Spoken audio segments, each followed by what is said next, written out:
ಅಗ್ನಿ ನಿವಾಸದ ಆ ಬೃಹತ್ ತೇಗದ ಮರದ ಬಾಗಿಲು ತೆರೆದು ತ್ರಿಲೋಕ್ ಒಳಗೆ ಬಂದನು. ಅವನ ನಡಿಗೆಯಲ್ಲಿ ಒಂದು ರೀತಿಯ ಅಹಂಕಾರ ಮತ್ತು ರಾಜಗಾಂಭೀರ್ಯ ಎರಡೂ ಬೆರೆತಿದ್ದವು. ಮನೆಯ ಕೆಲಸದವರೆಲ್ಲ ಸಾಲಾಗಿ ನಿಂತು ತಲೆ ಬಾಗಿಸಿ ಗೌರವ ಸಲ್ಲಿಸಿದರು.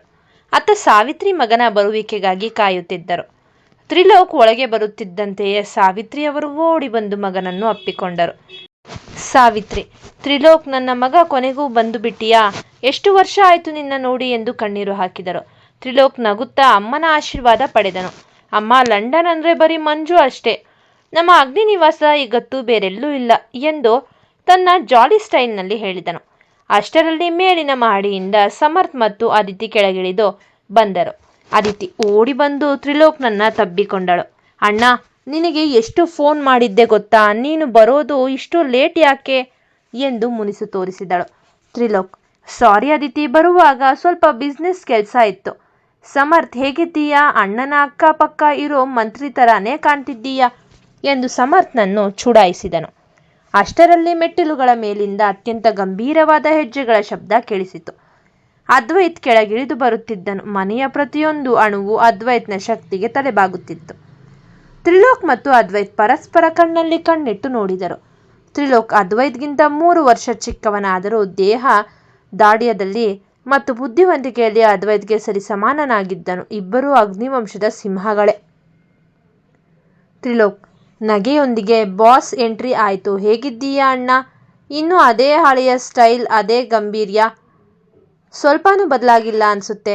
ಅದ್ವೈತ್ ಮೌನವಾಗಿ ಬಂದು ತ್ರಿಲೋಕ್ನ ಹೆಗಲ ಮೇಲೆ ಕೈಯಿಟ್ಟು, ವೆಲ್ಕಮ್ ಬ್ಯಾಕ್ ತ್ರಿಲೋಕ್.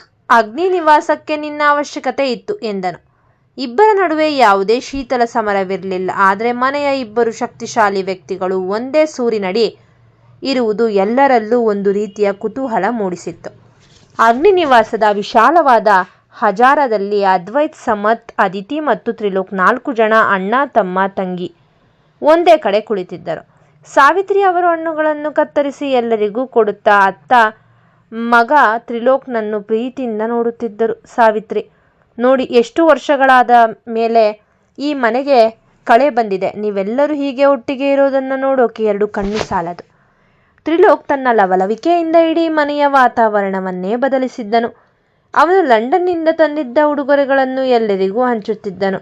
ತ್ರಿಲೋಕ್, ಅದಿತಿ, ಇದು ನಿನಗೆ ಲಂಡನ್ನ ಸ್ಪೆಷಲ್ ವಾಚ್. ಸಮರ್ಥ್, ನಿನಗೆ ಈ ಬಿಸ್ನೆಸ್ ಲ್ಯಾಪ್ಟಾಪ್. ಅಂದ ಹಾಗೆ ಅಣ್ಣ, ನಿನಗೆ ನಾನು ಏನು ತಂದಿದ್ದೀನಿ ಗೊತ್ತಾ? ನಿನಗೆ ಇಷ್ಟವಾದ ಆ ಹಳೆಯ ಶೈಲಿಯ ಫೌಂಟೇನ್ ಪೆನ್. ಅದ್ವೈತ್ ಆ ಪೆನ್ ನೋಡಿ ಸಣ್ಣದಾಗಿ ಮುಗುಳ್ನಕ್ಕನು. ಥ್ಯಾಂಕ್ ಯು ತ್ರಿಲೋಕ್, ನಿನಗೆ ಇನ್ನೂ ನನ್ನ ಇಷ್ಟ ಕಷ್ಟಗಳು ನೆನಪಿದೆಯಲ್ಲ ಎಂದನು. ಈ ಕಡೆ ಅದ್ವೈತ್ ಮತ್ತು ಧನ್ಯ ಮನಸ್ಸಿನಾಳದಲ್ಲಿ ಒಬ್ಬರನ್ನೊಬ್ಬರು ಅತೀವವಾಗಿ ಪ್ರೀತಿಸುತ್ತಿದ್ದಾರೆ. ಶಬ್ದಗಳ ಹಂಗಿಲ್ಲದೆ ಕಣ್ಣುಗಳಲ್ಲೇ ಪ್ರೇಮದ ಸಂಭಾಷಣೆ ನಡೆಯುತ್ತಿದೆ. ಧನ್ಯ ತನ್ನ ಮನಸ್ಸಿನಲ್ಲೇ ಅದ್ವೈತ್ನನ್ನು ಆರಾಧಿಸುತ್ತಿದ್ದಾಳೆ. ಆಸ್ಪತ್ರೆಯಿಂದ ಅಮ್ಮ ಬರುವ ಮುನ್ನವೇ ಧನ್ಯಾಳ ಆತ್ಮವಿಶ್ವಾಸವನ್ನು ಕುಗ್ಗಿಸಬೇಕು ಎಂಬುದು ಗಾಯತ್ರಿಯ ಹಠವಾಗಿತ್ತು. ಗಿರಿಜಮ್ಮ ಊರಿಗೆ ಹೋದ ಮೇಲೆ ಅವರಿಬ್ಬರ ಅಟ್ಟಹಾಸಕ್ಕೆ ಮಿತಿಯೇ ಇಲ್ಲದಂತಾಯಿತು. ಅಂದು ರಾತ್ರಿ ಧನ್ಯ ಅಡುಗೆ ಮನೆಯಲ್ಲಿ ಅಮ್ಮನಿಗೆ ಇಷ್ಟವಾದ ಅಡುಗೆ ತಯಾರಿಸಲು ಹೋದಾಗ ಗಾಯತ್ರಿ ಅಲ್ಲಿಗೆ ಗುಡುಗುತ್ತಾ ಬಂದಳು. ಗಾಯತ್ರಿ, ಏನೇ ಅಮ್ಮ ಆಸ್ಪತ್ರೆಯಲ್ಲಿ ಸಾವು ಬದುಕಿನ ಮಧ್ಯೆ ಹೋರಾಡ್ತಿದ್ರೆ ನೀನು ಇಲ್ಲಿ ಘಮಘಮ ಅಂತ ಅಡುಗೆ ಮಾಡ್ತಿದ್ದೀಯಾ? ನಿನಗೆ ಅಷ್ಟು ಸೊಕ್ಕ ಎಂದು ಹೇಳುತ್ತಾ ಧನ್ಯ ಕೈಯಲ್ಲಿದ್ದ ಪಾತ್ರೆಯನ್ನು ಕಸಿದು ಎಸೆದಳು. ಬಿಸಿ ಬಿಸಿ ಸಾರು ಧನ್ಯಾಳ ಕೈ ಮೇಲೆ ಚೆಲ್ಲಿ ಅವಳು ನೋವಿನಿಂದ ಕಿರುಚುತ್ತಿದ್ದಳು.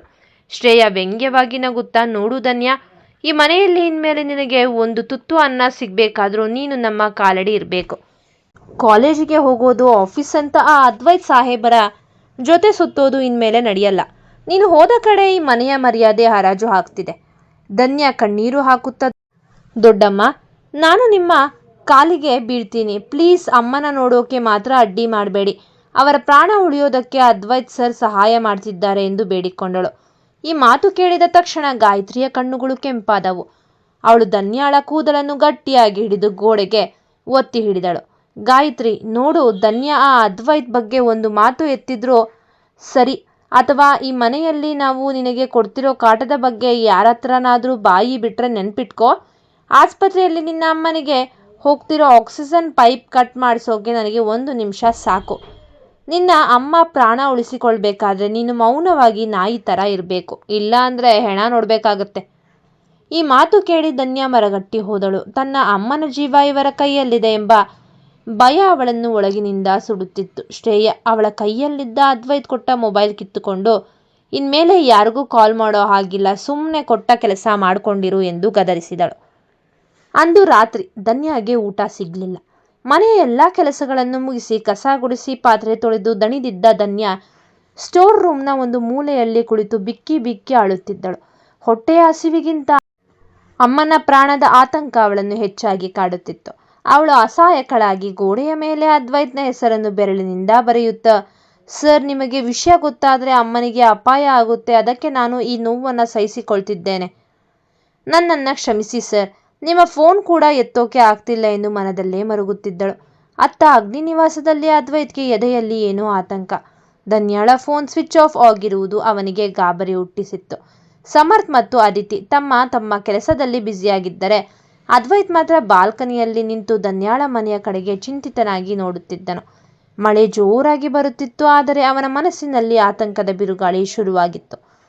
ಧನ್ಯಾಳ ಬದುಕು ಈಗ 2 ದೋಣಿಗಳ ನಡುವಿನ ಪ್ರಯಾಣದಂತಾಗಿದೆ. ಮನೆಯಲ್ಲಿ ಗಾಯತ್ರಿ ಮತ್ತು ಶ್ರೇಯಾಳ ನರಕ ಯಾತನೆ, ಆಸ್ಪತ್ರೆಯಲ್ಲಿ ಸಾವು ಬದುಕಿನ ನಡುವೆ ಹೋರಾಡುತ್ತಿರುವ ಅಮ್ಮ. ಆದರೆ ಕಾಲೇಜಿಗೆ ಹೋಗುವ ವಿಷಯದಲ್ಲಿ ಮಾತ್ರ ಗಾಯತ್ರಿ ಅಷ್ಟಾಗಿ ಅಡ್ಡಿ ಮಾಡ್ತಿರ್ಲಿಲ್ಲ. ಯಾಕೆಂದರೆ ರಮೇಶ್ ಅವರಿಗೆ ವಿಷಯ ತಿಳಿದರೆ ಮನೆಯಲ್ಲಿ ದೊಡ್ಡ ಯುದ್ಧವೇ ನಡೆಯಬಹುದು ಎಂಬ ಸಣ್ಣ ಭಯ ಅವಳಿಗಿತ್ತು.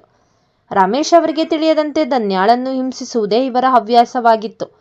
ಅಂದು ಕಾಲೇಜಿನಲ್ಲಿ ಮಧ್ಯಾಹ್ನದ ನಂತರ ಯಾವುದೇ ಕ್ಲಾಸ್ ಇರಲಿಲ್ಲ. ಧನ್ಯ ಅಮ್ಮನ ಬಗ್ಗೆ ಯೋಚಿಸುತ್ತಾ ಮೌನವಾಗಿ ಕುಳಿತಿದ್ದಾಗ ಲೀಲಾ ಓಡೋಡಿ ಬಂದಳು. ಲೀಲಾ, ಧನ್ಯ, ಇವತ್ತು ನಮ್ಮ ಸಿಟಿಯಲ್ಲಿ ದೊಡ್ಡ ಬೈಕ್ ರೇಸ್ ನಡೀತಿದೆ ಗೊತ್ತಾ? ಇಡೀ ಕಾಲೇಜು ಅಲ್ಲಿಗೆ ಹೋಗ್ತಿದೆ. ನನಗೋಸ್ಕರ ಬಾ ಪ್ಲೀಸ್, ಸುಮ್ಮನೆ ಇಲ್ಲಿ ಕುಳಿತು ಅಳಬೇಡ. ಧನ್ಯ ಎಷ್ಟೇ ನಿರಾಕರಿಸಿದರೂ ಲೀಲಾ ಬಿಡಲಿಲ್ಲ. ಮನಸ್ಸು ಸ್ವಲ್ಪ ಫ್ರೆಶ್ ಆಗುತ್ತೆ ಬಾ ಎಂದು ಹಠ ಮಾಡಿ ಧನ್ಯಾಳನ್ನು ಕರೆದುಕೊಂಡು ಹೋದಳು. ಬೈಕ್ ರೇಸ್ ನಡೆಯುವ ಆ ಮೈದಾನ ಕಿಕ್ಕಿರಿದು ತುಂಬಿತ್ತು. ಅಲ್ಲಿನ ಸದ್ದು ಯುವಕರ ಹರ್ಷೋದ್ಗಾರ ಮುಗಿಲು ಮುಟ್ಟಿತ್ತು. ರೇಸ್ ಆರಂಭವಾಗುವ ಮೊದಲು ಅನೌನ್ಸ್ಮೆಂಟ್ ಕೇಳಿಸಿತು. ನಮ್ಮ ಸಿಟಿಯ ಫೇಮಸ್ ಬೈಕರ್ ಲಂಡನ್ನಿಂದ ಬಂದಿರುವ ಅಗ್ನಿವಂಶದ ಕುಡಿ ತ್ರಿಲೋಕ್ ಅಗ್ನಿವಂಶ. ಆದರೆ ಧನ್ಯ ಮನಸ್ಸು ಬೇರೆಡೆ ಇದ್ದಿದ್ದರಿಂದ ಅವಳಿಗೆ ಅವನ ಹೆಸರು ಹೇಳಿದರೂ ಅವಳಿಗೆ ಅದರ ಬಗ್ಗೆ ಗಮನ ಇರಲಿಲ್ಲ. ಕಪ್ಪು ಬಣ್ಣದ ರೇಸಿಂಗ್ ಸೂಟ್ ಧರಿಸಿ ಹೆಲ್ಮೆಟ್ ಕೈಯಲ್ಲಿ ಹಿಡಿದು ಮಿಂಚಿನಂತೆ ಬಂದ ಯುವಕನೇ ತ್ರಿಲೋಕ್. ಅವನ ಬೈಕ್ ಶಬ್ದವೇ ಎಲ್ಲರ ಎದೆ ನಡುಗಿಸುವಂತಿತ್ತು. ರೇಸ್ ಶುರುವಾಯಿತು. ತ್ರಿಲೋಕ್ ಗಾಳಿಯ ವೇಗದಲ್ಲಿ ಬೈಕ್ ಓಡಿಸುತ್ತಾ ಎಲ್ಲರಿಗಿಂತ ಮುಂದಿದ್ದನು. ಧನ್ಯ ಆಶ್ಚರ್ಯದಿಂದ ಆ ಸಾಹಸವನ್ನು ನೋಡುತ್ತಿದ್ದಳು. ತ್ರಿಲೋಕ್ ಗೆದ್ದ ಸಂಭ್ರಮದಲ್ಲಿ ತನ್ನ ಹೆಲ್ಮೆಟ್ ತೆಗೆದು ಸನ್ಗ್ಲಾಸ್ ಧರಿಸಿದನು. ಹುಡುಗಿಯರೆಲ್ಲ ಅವನ ಹೆಸರನ್ನು ಕೂಗುತ್ತಿದ್ದರು. ಗೆದ್ದ ನಂತರ ತ್ರಿಲೋಕ್ ತನ್ನ ಅಭಿಮಾನಿಗಳ ಕಡೆಗೆ ಕೈ ಬೀಸುತ್ತಾ ಬರುತ್ತಿದ್ದಾಗ ಅವನ ಕಣ್ಣುಗಳು ಗುಂಪಿನಲ್ಲಿ ನಿಂತಿದ್ದ ಧನ್ಯಾಳ ಮೇಲೆ ಬಿದ್ದವು. ಸಾವಿರಾರು ಜನರ ಮಧ್ಯೆ ಇದ್ದ ಆ ಮುಗ್ಧ ಮುಖ ತ್ರಿಲೋಕ್ನನ್ನು ಒಂದು ಕ್ಷಣ ಸ್ತಬ್ಧವಾಗಿಸಿತು. ಧನ್ಯಾಳ ಕಣ್ಣುಗಳಲ್ಲಿ ಒಂದು ರೀತಿಯ ನೋವಿತ್ತು, ಆದರೆ ಅವಳ ಸೌಂದರ್ಯ ತ್ರಿಲೋಕ್ನನ್ನು ಕಾಂತದಂತೆ ಸೆಳೆಯಿತು. ಲಂಡನ್ನಲ್ಲಿ ಎಷ್ಟೋ ಸುಂದರಿಯನ್ನು ನೋಡಿದ್ದ ತ್ರಿಲೋಕ್ನಿಗೆ ಧನ್ಯಾಳ ಆ ಸರಳತೆ ಮತ್ತು ಮುಗ್ಧತೆ ಕಂಡ ತಕ್ಷಣ ಏನೋ ಮಿಂಚು ಹೊಡೆದಂತಾಯಿತು. ತ್ರಿಲೋಕ್ ತನ್ನ ಮನದಲ್ಲೇ, ವಾಟ್ ಅ ಬ್ಯೂಟಿ, ಇವಳ ಕಣ್ಣುಗಳಲ್ಲಿ ಏನೋ ರಹಸ್ಯ ಇದೆ. ಲೈಫ್ನಲ್ಲಿ ಮೊದಲ ಬಾರಿ ಯಾರೋ ಒಬ್ಬಳು ನನ್ನನ್ನು ಈ ಮಟ್ಟಿಗೆ ಡಿಸ್ಟರ್ಬ್ ಮಾಡ್ತಿದ್ದಾಳೆ. ಇದು ಕೇವಲ ಆಕರ್ಷಣೆಯಲ್ಲ, ತ್ರಿಲೋಕ್ನ ಪಾಲಿಗೆ ಅದು ಮೊದಲ ನೋಟದ ಪ್ರೇಮ. ಧನ್ಯ ಅಲ್ಲಿಂದ ಹೋಗಲು ಹೊರಟಾಗ ತ್ರಿಲೋಕ್ ಅವಳನ್ನೇ ದಿಟ್ಟಿಸಿ ನೋಡುತ್ತಿದ್ದನು. ಅವಳು ಯಾರು, ಅವಳ ಹೆಸರೇನು ಎಂಬ ಕುತೂಹಲ ಅವನನ್ನು ಕಾಡತೊಡಗಿತು. ಧನ್ಯ ಮನೆಗೆ ತಲುಪಿದಾಗ ರಮೇಶ್ ಅವರು ಇನ್ನೂ ಬಂದಿರಲಿಲ್ಲ. ಆ ಸಮಯ ನೋಡಿ ಗಾಯತ್ರಿ ಧನ್ಯಾಳ ಬಟ್ಟೆಗಳನ್ನೆಲ್ಲ ಹಿತ್ತಲಿಗೆ ಎಸೆದಿದ್ದಳು. ಗಾಯತ್ರಿ, ಏನೇ ಲೇಟಾಗಿ ಬಂದಿದ್ದೀಯಾ? ಇವತ್ತು ರಾತ್ರಿ ಈ ಎಲ್ಲ ಬಟ್ಟೆಗಳನ್ನು ಕೈಯಲ್ಲೇ ಒಗೆಯಬೇಕು, ಇಲ್ಲ ಅಂದರೆ ಆಸ್ಪತ್ರೆಗೆ ಕಾಲ್ ಮಾಡಿ ನಿನ್ನ ಅಮ್ಮನ ಟ್ರೀಟ್ಮೆಂಟ್ ನಿಲ್ಲಿಸೋಕೆ ಹೇಳ್ತೀನಿ. ಧನ್ಯ ಅಳುತ್ತಾ ಬಟ್ಟೆಗಳನ್ನು ಒಗೆಯಲು ಕುಳಿತಳು. ಕೈ ಮೇಲೆ ಬಿಸಿ ಸಾರು ಬಿದ್ದಿದ್ದ ಗಾಯ ಇನ್ನೂ ನೋಯುತ್ತಿತ್ತು. ಚಳಿಯಲ್ಲಿ ನೆನೆಯುತ್ತಾ ಕೆಲಸ ಮಾಡುತ್ತಿದ್ದ ಧನ್ಯಾಳಿಗೆ ಅದ್ವೈತ್ನ ನೆನಪು ಬಂದಿತ್ತು. ಅತ್ತ ತ್ರಿಲೋಕ್ ತನ್ನ ರೂಮ್ನಲ್ಲಿ ಕುಳಿತು ಧನ್ಯಾಳ ಮುಖವನ್ನೇ ನೆನಪಿಸಿಕೊಳ್ಳುತ್ತಿದ್ದನು. ಅದ್ವೈತ್ ತನ್ನ ವ್ಯವಹಾರದ ನಿಮಿತ್ತ ಅನಿವಾರ್ಯವಾಗಿ ಬೇರೆ ರಾಜ್ಯಕ್ಕೆ ವಿಮಾನ ಏರಬೇಕಾಯಿತು. ಹೋಗುವ ಮುನ್ನ ಧನ್ಯಾಳಿಗೆ ಫೋನ್ ಮಾಡಲು ಪ್ರಯತ್ನಿಸಿದರು. ಅವಳ ಫೋನ್ ಸ್ವಿಚ್ ಆಫ್ ಇತ್ತು.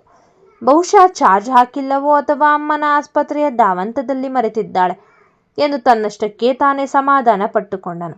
ಆದರೂ ಮನಸ್ಸಿನ ಮೂಲೆಯಲ್ಲಿ ಒಂದು ಆತಂಕ ಇದ್ದೇ ಇತ್ತು. ಅದಕ್ಕಾಗಿಯೇ ತನ್ನ ನಂಬಿಕಸ್ಥ ಮನುಷ್ಯನೊಬ್ಬನನ್ನು ಧನ್ಯಾಳ ಮನೆಯತ್ತ ಕಳಿಸಿದ್ದನು. ಆದರೆ ಅಲ್ಲಿ ಗಾಯತ್ರಿ ಮತ್ತು ಶ್ರೇಯ ಆ ವ್ಯಕ್ತಿಯನ್ನು ದಾರಿ ತಪ್ಪಿಸಿದ್ದರು. ಧನ್ಯ ಆರಾಮಾಗಿದ್ದಾಳೆ, ಕಾಲೇಜಿಗೆ ಹೋಗುತ್ತಿದ್ದಾಳೆ ಎಂಬ ಸುಳ್ಳು ಸುದ್ದಿಯನ್ನು ಅವನಿಗೆ ತಲುಪಿಸಿದ್ದರು. ಆತ ಇದನ್ನೇ ಅದ್ವೈತ್ಗೆ ವರದಿ ಮಾಡಿದಾಗ ಅದ್ವೈತ್ ನಿಟ್ಟುಸಿರು ಬಿಟ್ಟನು. ಬಂದ ಮೇಲೆ ಅವಳನ್ನು ಭೇಟಿ ಮಾಡೋಣ ಎಂದು 1 ವಾರದ ಇಂಪಾರ್ಟೆಂಟ್ ಮೀಟಿಂಗ್ಗಾಗಿ ದೂರದ ರಾಜ್ಯಕ್ಕೆ ಹೋದನು. ಆದರೆ ಈ 1 ವಾರದಲ್ಲಿ ಧನ್ಯಾಳ ಜೀವನ ತಲೆಕೆಳಗಾಗುವಂತಹ ಬದಲಾವಣೆಗಳು ಕಾದಿದ್ದವು. ಬೈಕ್ ರೇಸ್ನಲ್ಲಿ ಧನ್ಯಾಳನ್ನು ನೋಡಿದ ಕ್ಷಣದಿಂದ ತ್ರಿಲೋಕ್ ಅವಳನ್ನೇ ಧ್ಯಾನಿಸುತ್ತಿದ್ದನು. ಅವಳ ಹೆಸರು ವಿಳಾಸ ತಿಳಿಯಲು ಅವನು ತನ್ನ ಹಳೆಯ ಫ್ರೆಂಡ್ಸ್ ಮತ್ತು ಕಾಲೇಜಿನ ಹುಡುಗರನ್ನು ಬಳಸಿಕೊಂಡನು. ಕೊನೆಗೂ ಅವಳು ತನ್ನದೇ ಕಾಲೇಜಿನ 2ನೇ ವರ್ಷದ ವಿದ್ಯಾರ್ಥಿನಿ ಎಂದು ತಿಳಿದಾಗ ಅವನ ಖುಷಿಗೆ ಪಾರವೇ ಇರಲಿಲ್ಲ. ಮರುದಿನ ತ್ರಿಲೋಕ್ ತನ್ನ ಐಷಾರಾಮಿ ಕಾರ್ನಲ್ಲಿ ಕಾಲೇಜು ಗೇಟ್ ಮುಂದೆ ಬಂದು ನಿಂತನು. ಲಂಡನ್ನಿಂದ ಬಂದಿರುವ ಈ ಹ್ಯಾಂಡ್ಸಮ್ ಬೈಕರ್ನನ್ನು ನೋಡಲು ಹುಡುಗಿಯರ ದಂಡೇ ನೆರೆದಿತ್ತು. ಆದರೆ ತ್ರಿಲೋಕ್ ಕಣ್ಗಳು ಮಾತ್ರ ಲೈಬ್ರರಿಯತ್ತ ಹೋಗುತ್ತಿದ್ದ ಧನ್ಯಾಳನ್ನು ಹುಡುಕುತ್ತಿದ್ದವು. ಧನ್ಯ ಮಂಕಾಗಿ ಮೆಟ್ಟಿಲು ಹತ್ತುತ್ತಿದ್ದಾಗ ತ್ರಿಲೋಕ್ ಅವಳ ದಾರಿಗೆ ಅಡ್ಡ ಬಂದನು. ತ್ರಿಲೋಕ್, ಹೇ ಎಕ್ಸ್ಕ್ಯೂಸ್ ಮೀ, ನಿನ್ನನ್ನು ನಿನ್ನೆ ಬೈಕ್ ರೇಸ್ ಹತ್ರ ನೋಡಿದೆ. ನಾನು ತ್ರಿಲೋಕ್ ಅಗ್ನಿವಂಶ, ನಿನ್ನ ಹೆಸರೇನು? ಧನ್ಯ ಗಾಬರಿಯಿಂದ ತಲೆ ಎತ್ತಿ ನೋಡಿದಳು. ಇವನು ಅದ್ವೈತ್ ಸರ್ನ ತಮ್ಮ ಎಂದು ತಿಳಿಯದ ಧನ್ಯ ಅವನ ಶ್ರೀಮಂತಿಕೆಯ ಗತ್ತನ್ನು ನೋಡಿ ಹೆದರಿದಳು. ಧನ್ಯ, ಸಾರಿ ಸರ್, ನನಗೆ ನಿಮ್ಮ ಪರಿಚಯ ಇಲ್ಲ, ನನ್ನ ದಾರಿ ಬಿಡಿ. ತ್ರಿಲೋಕ್ ನಗುತ್ತಾ ಅವಳ ಹತ್ತಿರ ಬಂದು, ಪರಿಚಯ ಇಲ್ಲ ಅಂದರೆ ಈಗ ಮಾಡ್ಕೋಬಹುದು ಅಲ್ವಾ?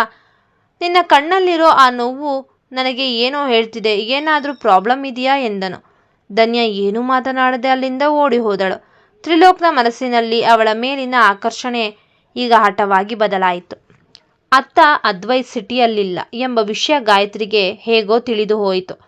ರಮೇಶ್ ಅವರು ಕೂಡ ನೈಟ್ ಶಿಫ್ಟ್ ಕೆಲಸದಲ್ಲಿ ಬ್ಯುಸಿಯಾಗಿದ್ದರು. ಇದೇ ಸಮಯ ಎಂದು ಗಾಯತ್ರಿ ಧನ್ಯಾಳನ್ನ ಮನೆಯಿಂದ ಹೊರಹಾಕಲು ಅಥವಾ ಅವಳ ಮರ್ಯಾದೆ ಕಳೆಯಲು ಸಂಚು ರೂಪಿಸಿದ್ದಳು. ಗಾಯತ್ರಿ, ನೋಡು ಶ್ರೇಯ, ಆ ಅದ್ವೈತ್ ಬರೋ ಅಷ್ಟರಲ್ಲಿ ಇವಳು ಈ ಮನೆಯಲ್ಲಿ ಇರಬಾರ್ದು. ಯಾರಾದರೂ ಕುಡುಕರಿಗೆ ಇವಳನ್ನ ಒಪ್ಪಿಸಿಬಿಟ್ರೆ ನಮ್ಮ ದಾರಿ ಕ್ಲಿಯರ್ ಆಗುತ್ತೆ. ಶ್ರೇಯ ಕ್ರೂರವಾಗಿ ನಕ್ಕು, ಅಮ್ಮ ಅಷ್ಟು ಬೇಡ. ಕಾಲೇಜ್ನಲ್ಲಿ ಇವಳು ಆ ತ್ರಿಲೋಕ್ ಅನ್ನೋ ಹೊಸ ಹುಡುಗನ ಜೊತೆ ಸುತ್ತಾಡ್ತಿದ್ದಾಳೆ ಅಂತ ಅಪ್ಪನಿಗೆ ನಂಬಿಸಿ ಬಿಡೋಣ, ಆಗ ಅವರೇ ಇವಳನ್ನ ಮನೆಯಿಂದ ಹೊರ ಹಾಕ್ತಾಳೆ ಎಂದಳು. ಧನ್ಯ ಈಗ ಮನೆಯಲ್ಲೂ ಕಿರುಕುಳ, ಕಾಲೇಜಿನಲ್ಲೂ ತ್ರಿಲೋಕ್ನ ನಿರಂತರದ ಕಾಟ ಮಧ್ಯೆ ಸಿಲುಕಿದ್ದಾಳೆ. ತ್ರಿಲೋಕ್ ಅವಳಿಗೆ ಇಷ್ಟವಾದ ಹೂಗಳನ್ನು, ಗಿಫ್ಟ್ಗಳನ್ನು ಕಾಲೇಜಿನ ಡೆಸ್ಕ್ ಮೇಲೆ ಇಟ್ಟು ಅವಳನ್ನು ಪೀಡಿಸುತ್ತಿದ್ದನು. ಅತ್ತ ಗಾಯತ್ರಿ ಮನೆಯಲ್ಲಿ ಪ್ರತಿದಿನ ನಿಮ್ಮ ಅಮ್ಮ ಸಾಯ್ತಾಳೆ ಎಂದು ಬೆದರಿಕೆ ಹಾಕುತ್ತಿದ್ದಳು. ಧನ್ಯ ಪ್ರತಿ ರಾತ್ರಿ ಅದ್ವೈತ್ನ ನೆನೆದು ಕಣ್ಣೀರು ಹಾಕುತ್ತಿದ್ದಳು. ಸರ್, ನೀವು ಎಲ್ಲಿದ್ದೀರಾ? ನೀವು ಬರೋ ಹೊತ್ತಿಗೆ ನಾನು ಬದುಕಿರ್ತೀನೋ ಇಲ್ವೋ ಗೊತ್ತಿಲ್ಲ. ನಿಮ್ಮ ಪ್ರೀತಿ ನನಗೆ ಸಿಗಲ್ವಾ ಎಂದು ಬಿಕ್ಕಳಿಸುತ್ತಿದ್ದಳು. 1 ವಾರ ಕಳೆಯುತ್ತಾ ಬಂತು. ಅದ್ವೈತ್ ವಾಪಸ್ಸು ಬರಲು ಇನ್ನೇನು 2 ದಿನ ಬಾಕಿ ಇತ್ತು. ಆದರೆ ಆ 2 ದಿನಗಳಲ್ಲಿ ತ್ರಿಲೋಕ್ ಅಗ್ನಿವಂಶ ಮತ್ತು ಧನ್ಯ ನಡುವೆ ಒಂದು ದೊಡ್ಡ ಘಟನೆ ನಡೆಯಲು ಸಿದ್ಧವಾಗಿತ್ತು. ತ್ರಿಲೋಕ್ ಕಾಲೇಜಿನ ಆವರಣದಲ್ಲಿ ನೂರಾರು ವಿದ್ಯಾರ್ಥಿಗಳ ಮಧ್ಯೆ ತನ್ನ ಬೈಕ್ ನಿಲ್ಲಿಸಿ ಮೈಕ್ ಹಿಡಿದು ಧನ್ಯಾಳನ್ನು ಉದ್ದೇಶಿಸಿ ಮಾತನಾಡಿದನು. ಧನ್ಯ, ನೀನು ಒಪ್ಪುವವರೆಗೂ ನಾನು ಈ ಜಾಗದಿಂದ ಕದಲಲ್ಲ. ನಿನ್ನ ಕಣ್ಣಲ್ಲಿರೋ ಆ ನೋವನ್ನು ಅಳಿಸೋ ಶಕ್ತಿ ನನಗಿದೆ ಎಂದು ಅಬ್ಬರಿಸಿದನು. ಇದರಿಂದ ಧನ್ಯಾಳಿಗೆ ಇಡೀ ಕಾಲೇಜಿನ ಮುಂದೆ ಮುಜುಗರವಾಯಿತು. ಅವಳು ಅಳುತ್ತಾ ಅಲ್ಲಿಂದ ಓಡಿ ಹೋದರು. ತ್ರಿಲೋಕ್ ಮಾತ್ರ ಇವಳು ನನ್ನವಳು ಎಂದು ಎಲ್ಲರಿಗೂ ಸಾರಿ ಹೇಳಿದನು. ಈ ಕತೆ ನಿಮಗೆ ಇಷ್ಟವಾಗಿದ್ದಲ್ಲಿ ದಯಮಾಡಿ ನಮಗೆ ಸಬ್ಸ್ಕ್ರೈಬ್ ಮಾಡಿ. ಮುಂದಿನ ನೆಚ್ಚಿನ ಹೊಸ ಪುಟಗಳಿಗಾಗಿ ನಮಗೆ ಪ್ರೋತ್ಸಾಹಿಸಿ. ಧನ್ಯವಾದಗಳು.